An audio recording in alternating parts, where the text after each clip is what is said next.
हर सना खाने मुस्तफ़ा जी हमदोनात ऐं इस्लामी उलमा इकराम जा बयान हासिल करण जे लाइ सब्सक्राइब कंदा असांजे यूट्यूब चैनल जावेद भी मोराई खे। डायरेक्टर शानवाज़ अली कादरी। मिलाद जरूर कबो इहो अज फायदो इहो अज फायदो इहो अज फायदो इहो अज फायदो बुलंद आवाज़ सां इहो अज फायदो इहो अज फायदो पंहिंजो राज़ी हुजूर कबो कबो पंहिंजो राज़ी हुजूर कबो कबो राज़ी हुजूर कबो कबो राज़ी हुजूर कबो इहो अज फायदो इहो अज फायदो इहो अज फायदो मिलाद जरूर कबो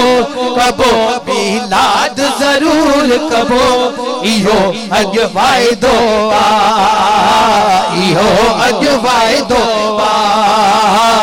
इहो अज फायदो पंहिंजो राज़ी हुजूर कबो कबो पंहिंजो राज़ी हुजूर कबो कबो अज फायदो सजण इहो फायदो ढोलण इहो फायदो सुभान अल्लाह। त शेर ॿुधायां शायर छा लिखे थो ॻोठ जो मुंहिंजे करे ॻाल्हि ओड़ी थो लिखे ओ तोड़े गुंदीअ में हूंदा न दाणा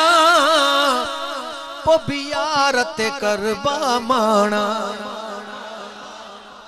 तोड़े गुंदीअ में हूंदा न दाणा पो बियार ते करबा माणा हा पो बियार ते करबा माणा हा पो बियार ते करबा माणा यार ते करबा माणा छा कबो जलसो भरपूर कबो कबो जलसो भरपूर कबो इहो अज फायदो सजण इहो फायदो ढोलण इहो फायदो ढोलण इहो फायदो मिलाद जरूर कबो कबो मिलाद जरूर कबो इहो अज फायदो इहो अज फायदो पंहिंजो राज़ी हुजूर कबो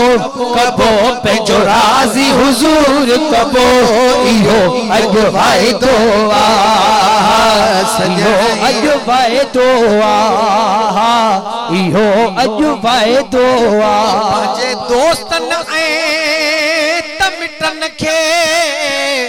सुभान अल्लाह पैगाम ॾिबो सभिनि खे सुभान अल्लाह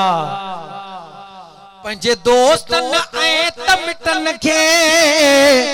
पैगाम ॾिबो त सभिनि खे आ पैगाम ॾिबो त सभिनि खे पैगाम ॾिबो त सभिनि खे आ पैगाम ॾिबो त सभिनि खे पैदा ही शऊर कबो कबो पैदा ही शऊर कबो कबो अज फायदो इहो अज फायदो इहो अज फायदो